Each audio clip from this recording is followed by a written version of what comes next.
my next opponent, October 18th, and so that's the goal. I want to win 3 or 4 in a row, exciting fashion, and make my call for a chance in the UFC. At least, I want to have at least 1 or 2 fights in the UFC to say that I made it to where I felt I belonged.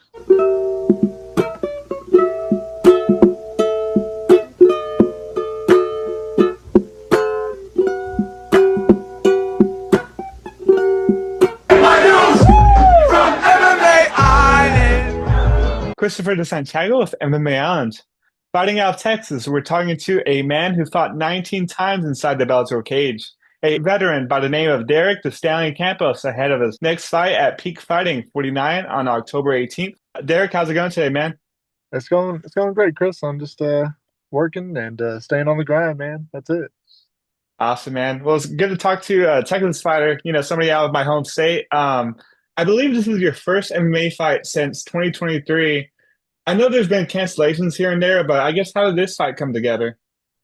Uh, well, I just decided that I wanted to make one more run in MMA, and I reached out to Peak Fighting, and they approached me as well for that fight against my next opponent, October 18th, and so that's the goal. I want to win. I plan on winning 3 or 4 in a row in exciting fashion, and make my call for a chance in the UFC. At least, I want to have at least 1 or 2 fights in the UFC to say that I made it to where I felt I belonged. So Did you retire from MMA? Because I know you've been fighting elsewhere, but did you retire from MMA? no, technically, I never retired. I just after I broke my leg from that last year in the 4 ounce Muay Thai fight against Peter Stanek.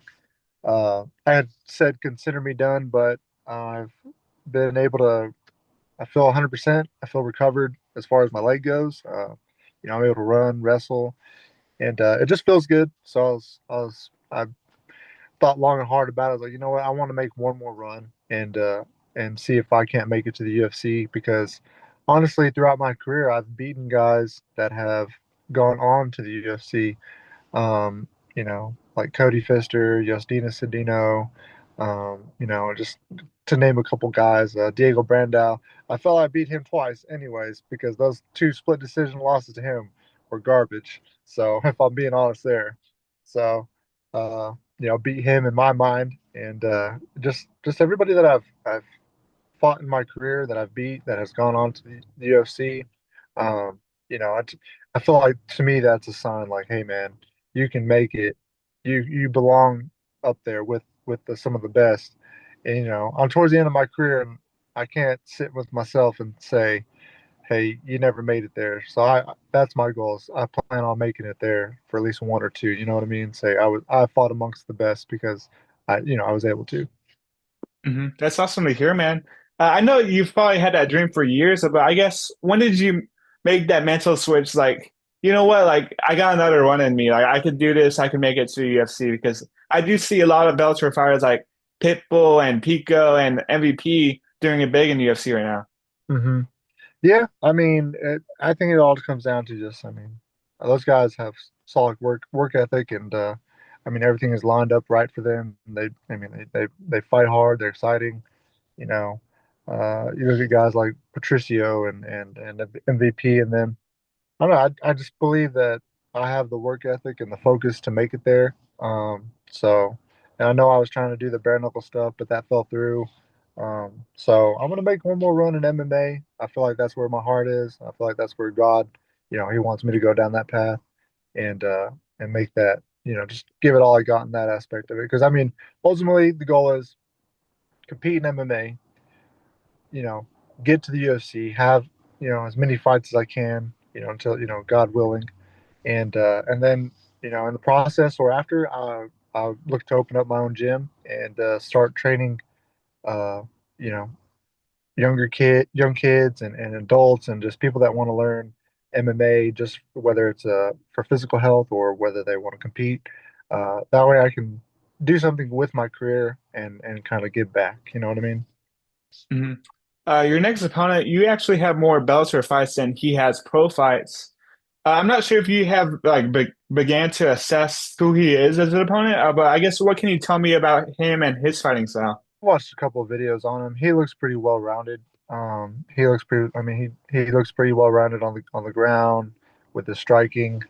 Um, so I mean, that's just everybody nowadays in the fight game. I mean, everybody is well rounded. Everybody's you know decent at grappling, decent at striking. It's or they're they just have every tool in the game. Jiu-jitsu, wrestling, kickboxing, boxing, Muay Thai, you name it. It just comes down to, as they say, it's a chess match. Who can make the better move at the right time in the fight. So I've watched a few of those videos. I've assessed what I need to do, and looking forward to getting in there and scrapping with them. Because I mean, at the end of the day, we all look to be like Holloway, Max Holloway, bite down that mouthpiece and point to the center. We all want that moment. The first MMA fight since Brandao in 2023. How gratifying do you think a win's gonna feel on October 18th after, I guess, so many years in the game and to get another win, especially in emphatic fashion? What will that mean to you?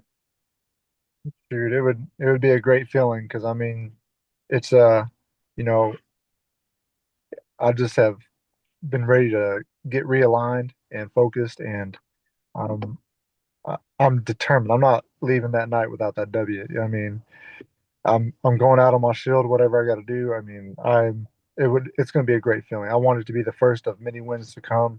That way, I can make it to the UFC, like I said, and say that I made it and I belong there. Nice, man.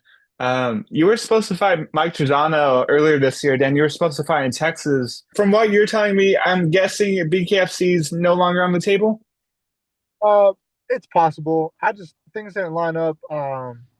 You know, personally, just trying to align myself, and a big part too was like the weight issue. Had some, was heavy for those fights, and I didn't want to. Was trying to renegotiate to maybe a heavier, like a weight class up, and to be honest, the last two opponents, they just didn't want to do it. You know what I mean? Basically asked to bump up from 155 to 165, and the both of my last opponents that I was supposed to line up with didn't want to do that. So it's you know, at the end of the day, I think the way I truly feel about it is that weight cutting is, I mean, it's pointless. I was forthcoming about just not being able to make the weight, and then and just saying, hey, let's bump this up for, like why cut weight if we don't have to, you know. I think that weight cutting is just it's it's just over like it's just there's not it's not needed in MMA. This is Mhm. a big thing, a big thing that I'm very passionate about right now. Just giving it a lot of I've been giving it a lot of thought in regards to the Bryant battle weight miss. Then looking at uh, the last two guys that missed weight that had Brian Ortega? Sterling and Ortega. Yeah. Looking at that, I honestly, truthfully, I was hoping that we get on this topic is weight cutting is just it's garbage, man. There's no point in it. You know, I have a couple reasons why I believe that in my heart is because at the end of the day, if you're out and about and you're walking around and you have to defend yourself or defend your family or something from a situation, you're not going to sit there and tell the guy, "Hey, Like, man, what weight are you at? how much do you weigh, bro? Would you give me a minute to go cut 20, 30 pounds?" No, you're going to handle business in that sense, right away. It's, uh, and you look at Tapia, he said if anybody were to disrespect his wife, he said he's going to handle business. It doesn't matter how big the guy is. And that just, when I read that, I was like, thank God somebody else out there, is thinking logically about this whole weight cutting deal. I think it's stupid. I think it just there needs to be more divisions, like every 10 pounds, 155, 165, 175, and every boxing commission, like they should just rule that you have to come in at your god-given most natural weight as possible. Like, if you don't wake up within 2 pounds or whatever of your fighting weight, then you shouldn't be allowed to go and cut weight or dehydrate your body. I mean, it doesn't make any sense. You know what I mean? We don't walk around depleting, ourselves on a day-to-day basis. Why do it right before you go into a battle, a fight? You know, you look at uh, history. You look at history. The gladiators. I'm sure they weren't back there, down there in those pits, starving themselves. They may have been deprived of food a little bit, but they were down there like thinking like, okay, I need to get as much sustenance in my body, train full at 100% capacity and be ready to go. You look at ancient battles throughout history. You think those guys were sitting there like cutting weight the night before? No, they were probably feasting, filling their bellies, making love to their wives before they went off and fought. You know what I mean? Like things like that. They're not sitting there in the sauna depleting their body. Um, and so that's my thoughts on it. And I mean, look at guys like, gosh, I mean, there's been some pretty bad weight cuts. Torpilla, McGregor to 145 is pretty bad. yeah, I mean, there's been a lot of bad weight cuts, and Torpilla, he just knocked out, gosh, Oliveira. Oliver. Like, look at how much he looked terrible in that picture with the like cutting the weight. You know what I mean? And then look at how fast he got knocked out. I mean, Hmm. I'm willing to bet that if he was 100% hydrated, didn't have to cut any weight, and fought naturally at his most natural weight, which of course it would be at a higher weight class, I don't think that he would have been knocked out as easily. Is what I'm saying. I think his brain would have been hydrated. I think his body would have been fully or hydrated and ready to go. So I think that ultimately, it's just weight cutting is not it's not good for the body. Number one, I think that if we did away with it, we had a rule that just said fight at your most natural, God-given weight. Like do more weight checks throughout the process, um, and make the rule of it with the commissions to say no more weight cutting, just fight your natural weight. I think there would be a lot of way better fights, more way better fights throughout the UFC and every other PFL things like that. Um, And if less if fight cancellations as well. Yeah, and less fight cancellations. You know what I mean? I think that weight cutting has just become such a. It's like, oh, bro, how much weight did you cut to make this fight, or how much? It's like it's not cool. It's not. It does. It's so like it's cliche now. Like it's like It's you know what I getting mean, old. and it's terrible to teach. I mean, it doesn't. It's not part of martial arts in my opinion.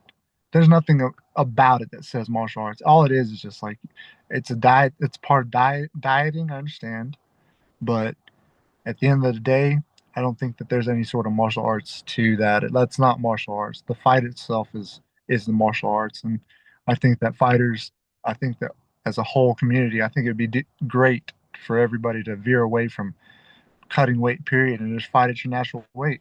I think it would be awesome because they would have, you know, look at the early days of the UFC. They had like crazy, super fights. Hoist Gracie against Ken Shamrock. You know what I mean?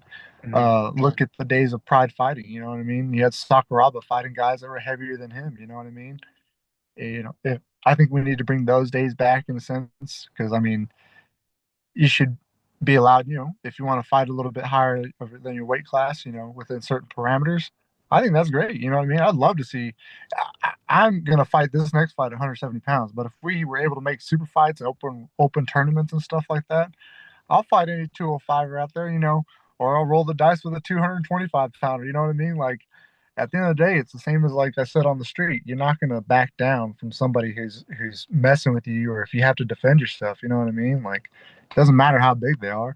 As the old saying goes, it's not how big the dog is in the fight. It's about the fight and the dog. You know what I mean? Like Hmm. that's that's my thoughts on it. I think that weight cutting period just should be done away with, and I'll uh, I'll look to keep competing at 170 because I walk around about 180. But once I dial in on the diet side of it, I should be really really close to 170 by the time the fight rolls around, like 172, and just be able to walk in there and make the weight. You know what I mean?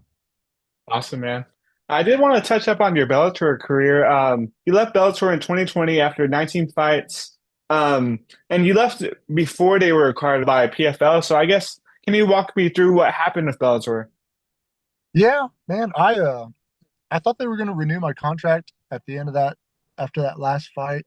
That's what I was told, but that fight didn't go as in the way I wanted it to. It was a tough fight. Um, and they opted to not renew my contract, and then just kind of from there it just was you know, after that was when they were acquired by PFL. But uh man, just kind of didn't didn't get that opportunity to make another run. So it was unfortunate, but I'm I'm just I mean, honestly, looking back on those Bellator days, they were fun, man. They were great. Just I didn't like that I was told that I was going to get a, renew the contract and then not have it done. So that's just the business side of it. But AJ McKee, Daniel Strauss, Carvalho, Patricky Pitbull, Michael Chandler, Melvin Guillard, Tim Welch. I mean, I guess how do you look back on what you did out there against so many like elite names, man? man, I look back at it just with a sense of gratitude and just being thankful for the opportunity to have fought on so many shows for Bellator, and against such great guys and fighters. You know, uh, it, for me, it's a lot of good memories. And that's what I love about fighting. You know what I mean? We can get in there, get after it, beat the crap out of each other, and then afterwards, hang out and just say, "Hey, man, good fight." Let me buy you a beer or something. Like, it's it, it's the camaraderie that I enjoyed. You know what I mean? As far as like even on the production side of it, everybody was cool, and then of course all the fighters, man, they were cool. You know what I mean? Like, so I like it's a very special place in my heart, those Bellator days, and just everybody that was a part of it. Um, like Rich Chow, Mike Hogan, like, Scott Coker, like, even the guys that I fought, even though some of the nights weren't my wins, it was their win, like Chandler, Cavallo, like, AJ McKee, like, man, they're just good people, man. They were really good people, and I'm grateful to have even competed against some of those guys, and just have those memories that I can cherish. I still got those pictures. I got pictures up on my wall that I look at. Uh, just things like that, man. So honestly, it's just they're good memories. I wish that the career would have been extended longer with them. But overall, just looking back at it, man, there was just some awesome people. So, Awesome, man. Last question before I let you go. I guess what can the fans expect to see from you next month in your MMA return? man, just more explosiveness, more power. Just, I mean, relentlessness. I mean, I'm looking. I've got a bit of a chip on my shoulder, man. I honestly, truly want to make it to the UFC, um, and go out on a high note with my career, with my MMA career, with my fighting career, um, and say that I made it to where the best fought. Made it amongst the best. You know, and that's it, man. I mean, they know how I fight here in Texas. Everybody here knows how I like to bring it. So they can expect, just nonstop action, man. Just me going trying to get in the middle and do the old Max Holloway. You know what I mean?